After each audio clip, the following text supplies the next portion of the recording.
Как ты живешь, так ты и умрешь. Не обманывай себя. Не смотри на других.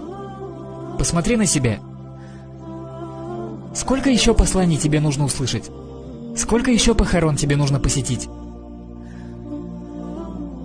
Я не сомневаюсь, что мы мусульмане. Но какого качества, брат? Какого качества? Сегодня твои дети немного заболели? Понятно, языком ты этого не скажешь, но в глубине души, за что Аллах со мной так? Закят плачу. В смысле? В смысле, ты платишь закят, и что, Аллах тебе что-то должен?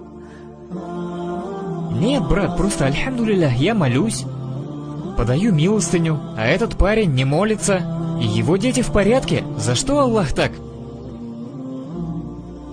С таким сердцем хотите предстать перед Аллахом?